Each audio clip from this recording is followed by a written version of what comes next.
Fishback. Before we get started, would like to thank our sponsors, Independence Arc Farm.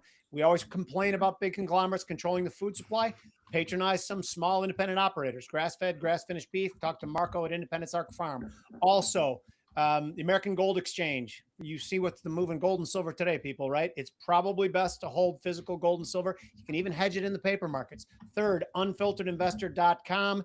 Bobby and Mike Arnold have about a 78% hit rate on trades since we began this thing about 9 months ago. It is absolutely incredible. We have now James Fishback, who is running against Byron Donald in the state of Florida, which, by the way, Bobby, I would guess that if we had to pick one state where most of our listeners, or the biggest portion of our listeners were from, I would say it's Florida. So again, by the way, I would agree. If you like what you hear, you know how you win governorship. You have to get donations. So people, James is not begging for donations here. I am asking for donations for James if you like what you hear. James Fishback, how are you, my friend? I'm doing great. Thanks, guys. Good to be Good. with you. Are you having any fun with this, or is it all just a pain in the ass? I am having a ton of fun. I would not do this if it were not fun. There are obviously things that are annoying and stressful, but by and large, it has been a ton of fun. My dad is on the campaign trail with me. My mom, not so much because she's she crashes out a lot at me, and so my dad she causes stress as opposed to alleviate it. But I love them both. Is that just like her being protective? She doesn't want you out there like this? Is that what that is? No, she's not protective. She just likes to be a helicopter parent, and so Fair. she likes to control everything. But it's good. My dad's been with me. My girlfriend's been campaigning with me as well. But we are in St. Augustine today with a big event tonight at Applebee's. So $3 margaritas are on me, Bobby, and Jim, and we're just doing this stuff. Look, Lawton Chiles made this big thing in 1972. He ran for Senate at the time, and then he became governor. But he literally walked the entire state from Pensacola to Miami over 90 days. And we're not going to walk it, but we are going to visit all 67 counties in the next 3 months before Easter. Because for the very simple reason that Floridians, we deserve a governor that we can see, we can talk to, even debate with, even yell at. And I'm happy to be that guy. And what I can tell you is that these stops, they're not for speeches, they're not for teleprompter talk. They're for just taking questions directly from voters. And voters may not agree with me on everything, but I'm always going to tell you the truth on how I feel about something. Okay, it's funny because so you're running the state of Florida. Now I'm sitting in the state of Illinois. Okay, my friend Ted Dabrowski is running in Illinois. And when I pitched Ted, he's a bond guy like you. He was traded bonds for Citibank. You're a bond guy, you're a money guy. But it's easy for me to say, look at our finances. They are so monumentally screwed up. We need someone who understands money. Now, Florida's very, very different. Florida's had an influx of money. So what gives you advantage over your competition from the money standpoint when money is easy in Florida right now? So money is easy if you're the government. Money's really hard if you're a senior and you're struggling to pay your property tax bill. Money's really hard if you're a young college grad who studied STEM as opposed to gender studies, but you can't get a job. Money's really hard if you just married the woman of your dreams, but you can't figure out where that down payment's going to come from on that 3-bed, 2-bath. I'm running for Florida governor for one reason. We're the best state in the country. No offense, Jim, but Bobby moved down here for a reason. We're the best state. I don't even argue that. I agree with you. Go. We are the best state in the country, but that means nothing to the families who made this the best state in the country, who feel like they can no longer afford to live here. And if there's one resounding message that I've gotten from voters over the last 6 weeks of campaigning, 18 different stops in 12 different counties, it has been this: I don't know if I can live in Florida any longer. I can't afford property tax, can't afford auto insurance, property insurance, HOA, struggle to get a great paying job in the face of the immigration crisis, the H-1B crisis, Blackstone hoarding, buying up single family homes. And so I'm running because, yes, we are the best state in the country, but that has to mean something. And for it to mean something, you got to have a governor who's going to build on Governor DeSantis's incredible conservative wins in Tallahassee, and then actually make life here in Florida a little bit more affordable. That's what I'm running to do. So before I ask you questions, I want to make sure everybody knows that James and I are friends. We've spent time together. I've judged at his Incubate debate, high school debates. I've been a judge at one of those debates, which, by the way, was absolute blast. And I have to say that because I'm likely to support him as a resident of Florida, regardless, just because he's a friend of mine. But I will say this about my congressman, Byron Donalds. I've reached out to him in his office at least a dozen times. Nothing. Not even an email saying the congressman is busy. Absolutely nothing. That's a complaint of mine as a resident of his district. But I want to get into some of the things that you've embarrassed me, James, to be honest, because I have always said to everyone that the federal elections, president and otherwise, matter so much less than your local elections. And I watch you on interviews and I watched you on Tucker, and you mentioned all these things that I didn't even know fucking happened in my own adopted state. And I was embarrassed by that. I really was, because I talk about all the time that you should first care about your HOA, your state congressman, your federal congressman, your governor. That's the hierarchy of things that matter to you. A lot of us in Florida have these stupid HOAs. When did we get a hate speech law? And what are the details of that? Because again, I didn't even know it was here, because I'm just concerned about about property taxes going away.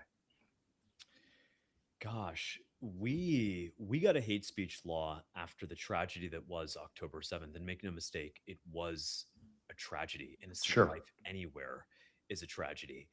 And what happened was, like most bad things in Florida, they begin with one Randy Fine. And so Randy Fine creates this bill that doesn't just take the adopted version of anti-Semitism, which is State Statute 10105, which actually says that anti-Semitism under Florida law, Bobby, constitutes criticism of the Israeli government. It's in state statute, right? So I think all of us, Jim, Bobby, we all agree that we should condemn all forms of religious hatred, Jew hatred, Muslim hatred, Christian hatred, which, let's be completely honest, that is the most virulent, disgraceful, ubiquitous kind of religious hatred in America today. We should condemn all of that. But to then take that and say, you know what, you're not allowed to criticize a foreign government. You're not allowed to call Netanyahu a war criminal or ask genuine questions about the famine that has plagued Gaza. That's completely unacceptable. And so our founding fathers fought and died for our right to criticize our government. I'm pretty sure that applies to foreign governments as well. And so as Florida governor, I'm going to be a defender of free speech. And to be a defender of free speech, Bobby, you can't just defend the speech you agree with and you like and you resonate with. No, you have to defend the speech that oftentimes bothers you at the core, tears you asunder. And that's what happened. I mean, it was actually Jewish lawyers in the Skokie v. Illinois case that defended literal neo-Nazis marching in the streets. Fire.org was part of that. Yes, exactly right. And so political speech, free speech, you have to defend it, especially if you disagree with it. And as Florida governor, I'm going to be a staunch defender of free speech in every capacity. I have a new running joke, which is to say a new running mate, not a running mate, but someone who's running against me, who just announced today. That is the current lieutenant governor, who's been lieutenant governor for a whopping 4.5 months. He said in a newly resurfaced interview that you, Jim, you, Bobby, you as American citizens, you, quote, don't have a right to harm people with your words, end quote. I can't stand that. So that's what we're doing. And so I don't mean this to exaggerate, because you know me, Bobby, I try to be factual and specific. Yeah. The First Amendment is literally on the ballot in the Republican primary on August 18th. I will defend your First Amendment right to say what you wish when you wish it. And that if that means criticizing Russia, Qatar, Israel, you be my guest. But when Lieutenant Governor Jay Collins, in his official capacity as governor, as Lieutenant Governor, says that you don't have a right to harm people with your words, you bet we do.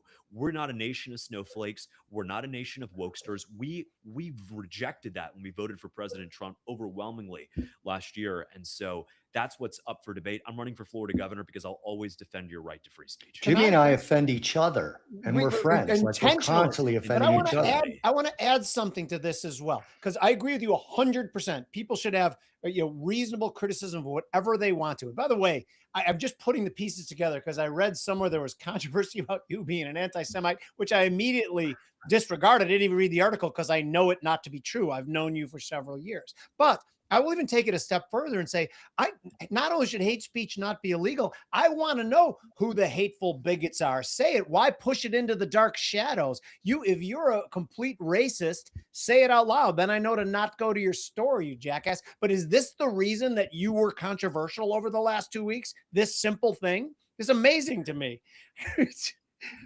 Well, yes, apparent that and other reasons. I called my opponent a slave because he was being a slave. I mean, look, if you don't want me to call you a slave, Byron Donalds, then stop being a slave. And here's what I define as a slave, which is the Wait a Merriam-Webster. minute. How's that racist?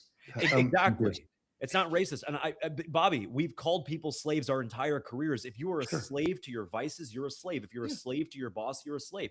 And as a factual matter, the Merriam-Webster dictionary says that a slave is someone controlled by someone else.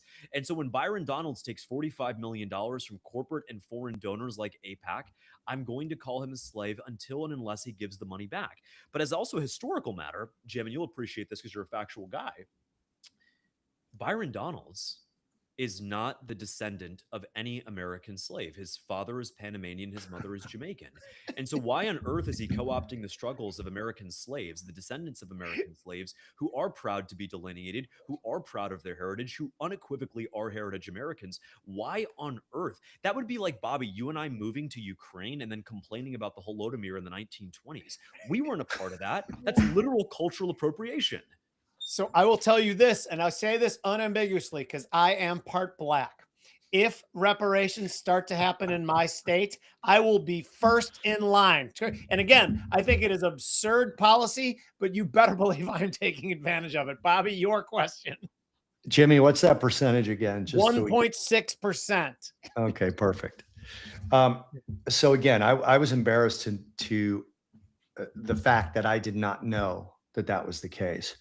Something else I wanted to ask you on that you talked about on Tucker. You talked about how Florida invested in Israeli bonds. Was it 2022? Is that correct? It started in 2023 in earnest. Quite literally after October 7th, the chief financial officer of Florida, who's now in Congress, his name is Jimmy Petronis. He's a complete loser. He said that we are going to stand in solidarity with Israel by buying millions of dollars of Israeli government bonds. Now, all three of us, I'm actually in great company because I haven't gotten to talk about this from this particular perspective, but we're all bond traders. And so Yeah. let's geek out for a second. Hold on a sec. There is a country that is going to war across multiple fronts: Lebanon, armed terrorists named Hamas, Iran, which is already or on the verge of obtaining a nuclear weapon.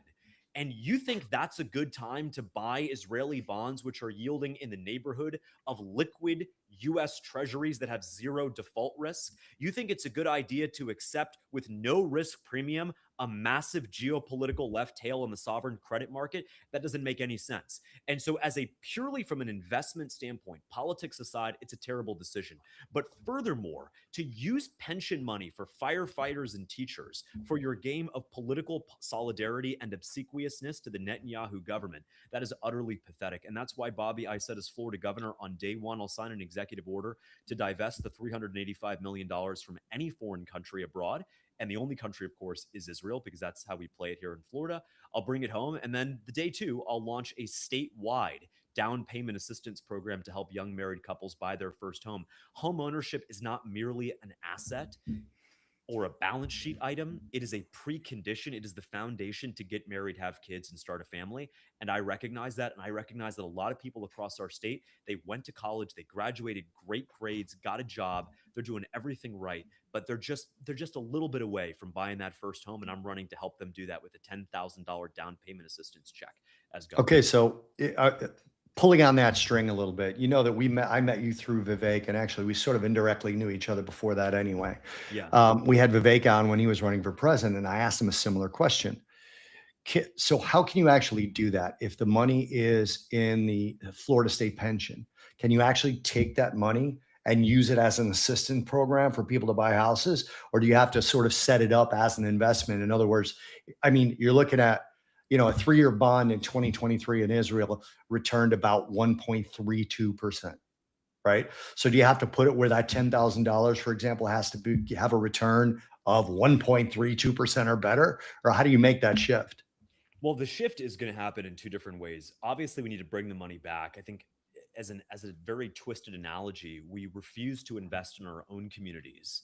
And you know this, living in Southwest Florida, Bobby, you've got some really rough communities in places like Sure. Immokalee, in Yep. LaBelle. There's real poverty out there. And the Yeah. solution isn't just to take this money and flood the zone with money. We know what happened when we flooded the zone with money after COVID.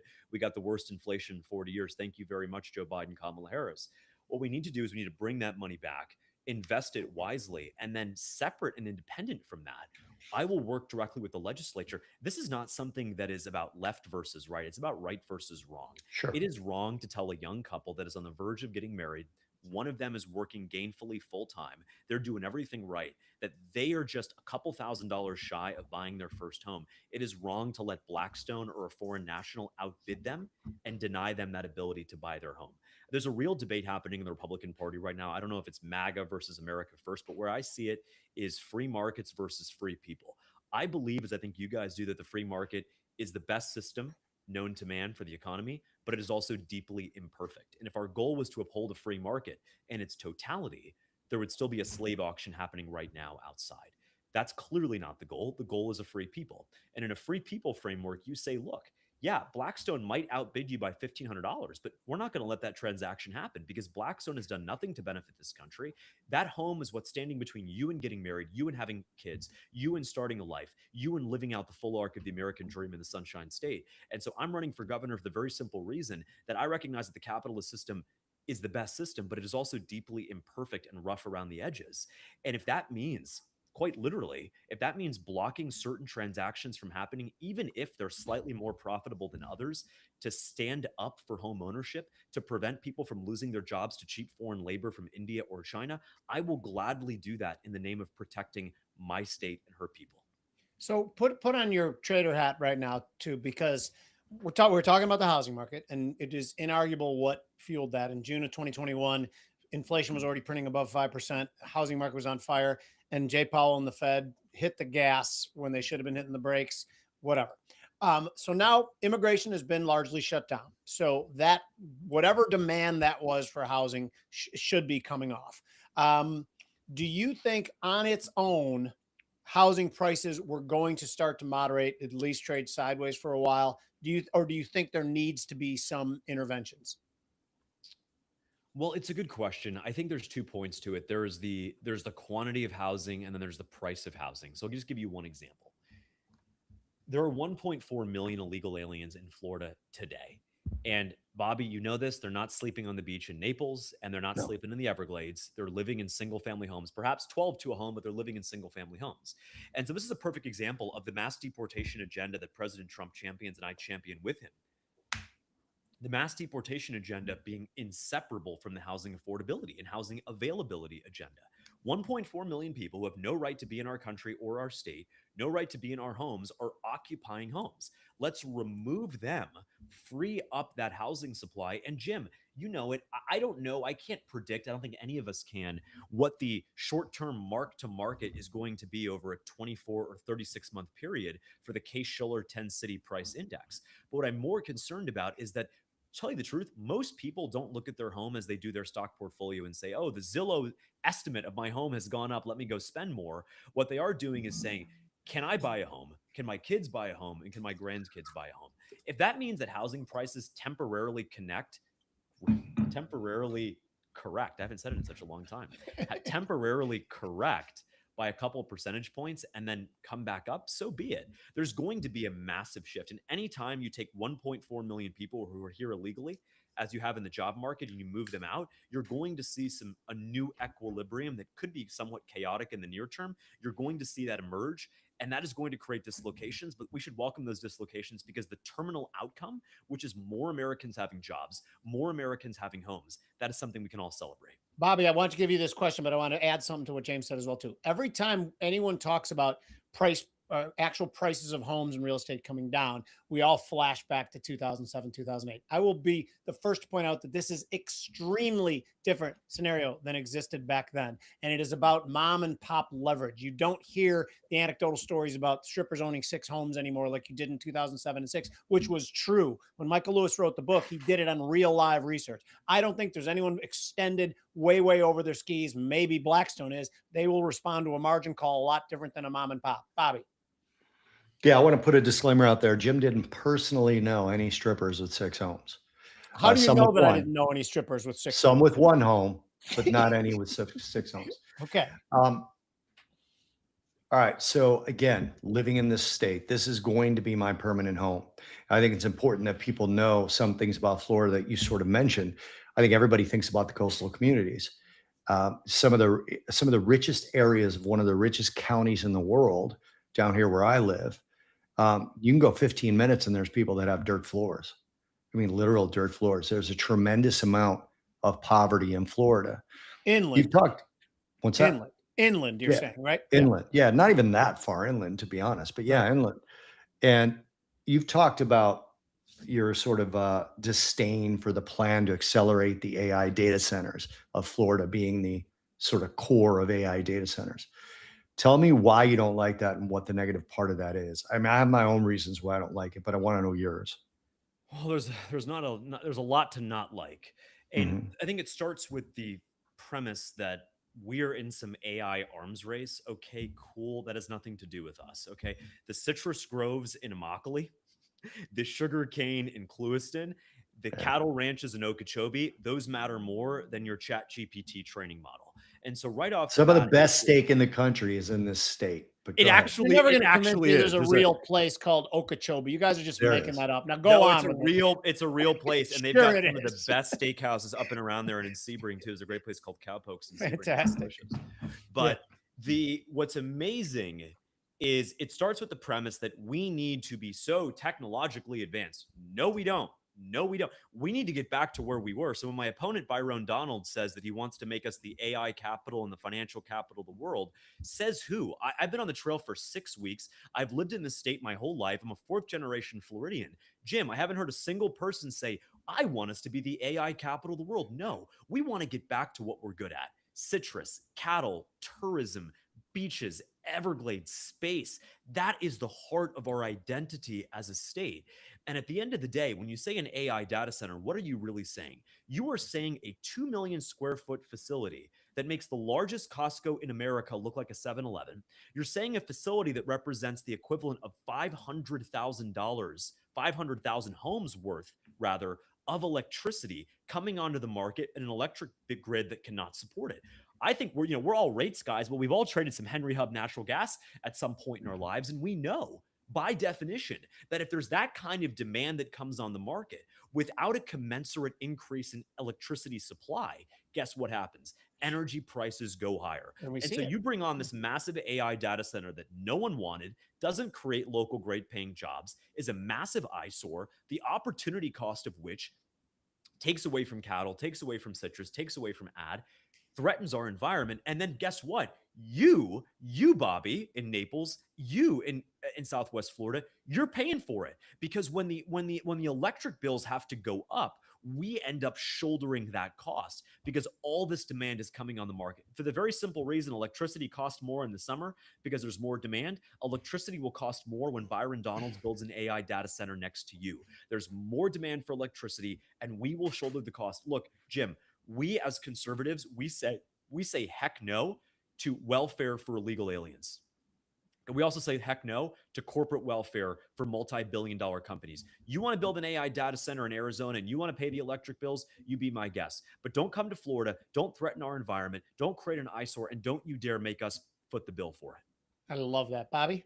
How do you structurally prevent companies like Blackstone um, from investing in single family homes? Obviously, sort of BlackRock does it by owning subsidiaries that own single family homes, or owning shares of Yeah. subsidiaries that own single family homes, residential REIT ETFs and things like that. How do you stop somebody like a Blackstone from doing it? Would you do it as sort of a structure of, you have to be under the same tax structure as an individual in order to buy it? How would you structure that in the state that wouldn't get a federal constitutional challenge? Because James, I've fought with this, and Jimmy, I hate the idea that they can buy homes, but I can't think within my own sort of market ethics how it would be okay to stop them. Like our libertarian views. Yeah, our Yeah. libertarian views. So how do you structure that? Well, I actually think this is believe it or not, I think people challenge us and say, well, this is not free market. You are pursuing an affront to the libertarian movement. Hear me out on this. What an affront to the libertarian movement is a company like Blackstone taking $300 billion from a foreign adversary called the Communist Chinese and then investing that money. Chinese don't pay taxes. And what is Blackstone's tax rate? It is the carried interest tax rate because it is carry. as opposed to wages. So when you make $1 million, Bobby, when Jim makes $1 million, I can't make any money right now, but when we all make $1 million, guess what? We pay about 40% in taxes. When Blackstone makes $1 million, they pay 20% in taxes. They pay half the tax rate than we do. So, literally, all you would have to do is if you close the gap between what you or I would pay renting, owning single family homes, and what Blackstone pays renting and owning single family homes, their entire business model would no longer be economically viable. That's how you fix the problem. And so I challenge the premise by saying that Blackstone, what it is doing is not a free market, because in a free market, whether you're a welder, a plumber, a truck driver, or a private equity maven, you pay the same exact tax rate no matter what your source of income is. I'm not talking about progressive taxation, guys. I am talking about if you're a private equity CEO and you make $1 million, you get charged 20%. And if you're a pizzeria franchisee and you make $1 million, you get charged 40%. And so the exact solution, Bobby, is going to depend on exactly what the framework is looking like at the time. But there's a lot we can do. And I don't just mean through the legislature, there's executive action. And let's not forget, we have an entire court system. The state of Florida has cause to bring a class action lawsuit in federal court against private equity firms for what is essentially price collusion and market manipulation against single family homeowners. It has to end. And what I'll do as governor is, look, I don't ever say things like I'm going to ban Blackstone. What I say is I'm going to stop Blackstone. I reserve the right, if elected Florida's 47th governor, to pursue and effectuate that policy in any manner and at any time that I see fit, whether that's executive, legislative, or even through the rough and tumble of the court system. And we're going to use that to our advantage. The other thing about it is it's such to me, it adds so much volatility to the residential home market, because Blackstone, just like the three of us as traders, will dump a non-performing asset a lot faster than a family of four who's living in a home whose kids are in school will do. I mean, if Blackstone has a bunch of homes go upside down and the rent isn't covering the cost anymore, and they see they can do better investing in data centers, they'll do that. Whereas a person who lives in the home with his or her family will sit in there and go, well, my kids go to school in the neighborhood. I got friends. Yeah, I'm under the water a little. I actually have personal experience in my family with that. My sister actually built her home in, say, 2007 and a half. So, right, immediately they were underwater on the house. But now they've, raised their kids in the house. The kids went to high school. One is out of college already. And now they're back positive on what they bought in the house. Completely different than a fund who will just dump a shitty, right. They have a lower stop asset. level, right? Yeah, they'll actually crap on the market when the market maybe doesn't need to be crapped on.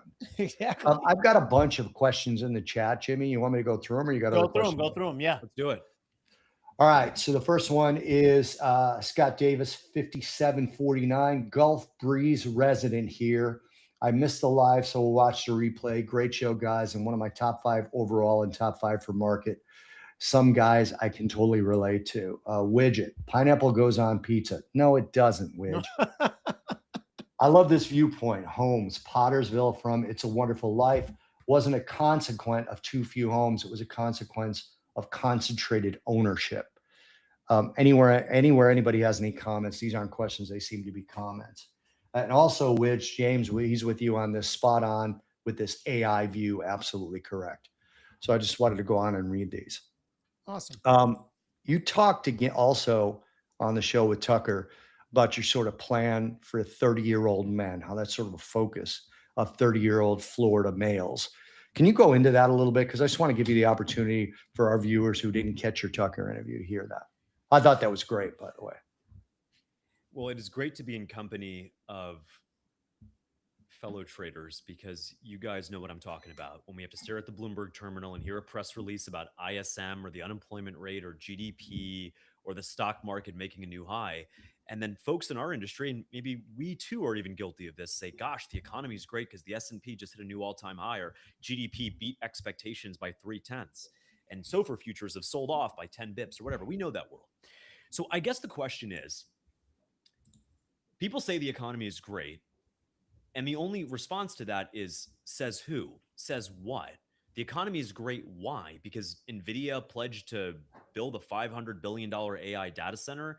because the stock market's at all-time highs, because corporate profits. If you say the economy is good, you are introducing a debatable concept, because then the question becomes, how are you measuring that economic goodness? And so here's how I would measure it as an unapologetic American. What percentage of 30-year-old men are married and own their home? So you could say today versus 50 years ago, has the number of 30-year-old men who are gainfully employed, who have the confidence, who have the infrastructure to be able to feel like they can not just own a home, but extend that out and actually get married and raise a God-fearing family. Is that a thing? Well, look, 50 years ago, 50% of 30-year-old men were married and owned their home. Today, 15% of 30-year-old men are married and own their home. So by that measure and that measure alone, the economy is much worse off today than it was 50 years ago.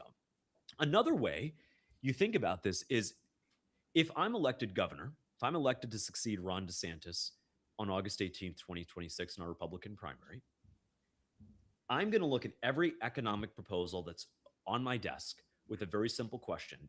Does this help 30-year-old men, and by extension women, because they got to be married to somebody? Does this help 30-year-old men get married and own a home? Case in point, we talked earlier about AI data centers. Does building a $500 million AI data center, where a citrus grove once stood in Fort Meade or in Frostproof in Polk County, does building that AI data center, does that help 30-year-old men get married and own a home? Quite literally, no, it doesn't. Actually, it does the opposite for a lot of reasons. Because again, it doesn't create local good paying jobs. It creates a very limited number of highly specialized jobs for foreigners. And by definition, because AI data centers suck up so much electricity, drive up demand, and then drive up electricity prices, they actually make owning a home much more expensive. So that's going to be a no for me, because it doesn't pass the 30-year-old man test. Now, what about this? What if we said we are going to create a statewide jobs program that allows any person with a 3.5 GPA or higher from our public colleges to intern with the state government for 6 months in science, technology, engineering, math, or historical preservation? They are going to get a job. They're not going to make the best money in the world, but they're going to have an off-ramp, an on-ramp to go from college to get a little bit of a work experience under the belt. Jimmy, you know this well, that look, if you don't have a job, it's really hard to get a job. It almost seems like it's the chicken and egg, right? You can't get the job unless you have experience, but you can't get the experience unless you've had a job. And so where do you start? And I'm breaking some news here, and I do this for Future's Edge. I do this for Bobby and Jimmy because I love you guys, no homo. But honestly, we need to create a statewide jobs program. It's not welfare. It's an investment. There's a lot of work that we need to do as we're approaching 250 years as a country. There's a lot of work we need to do in modernizing AI, in doging, dare I say doging, the state, local, and county governments. So what I'm going to do is, we as governor, we're going to launch a statewide jobs program for 10,000 graduates every single year. You're going to get paid $30,000. You're going to work 6 months in one of those fields all over the state. And so what that means is, if you're graduating from Florida State, UF, USF, down by Bobby at FGCU in Lee County, we're going to make sure that you have an opportunity to be gainfully employed right out of college or career school or state college. Those are the kind of policies that help people get married and own a home, as opposed to AI data centers, which do neither. In fact, they're counterproductive to that aim. Okay, so I think you are comfortable with this, and you and I can agree. And again, I'm not even 100% disagreeing with you on this too. I'm neutral, and I want to talk it out. But it is fine with you if you and I can just agree on 90% of things and not 100, right? My libertarian views are not having me, slap the buzzer on this one yet. But I will say this, where I think, generally speaking and theoretically, that's a bad policy. I actually do think it could work in Florida quite well, because of Florida's economic advantage, geographical advantage over the other states, and the fact that it is already doing quite well from a money standpoint. So my question to you is, my libertarian leanings, you know where I am. Are you comfortable with the fact that I'm not agreeing or disagreeing with you on that policy?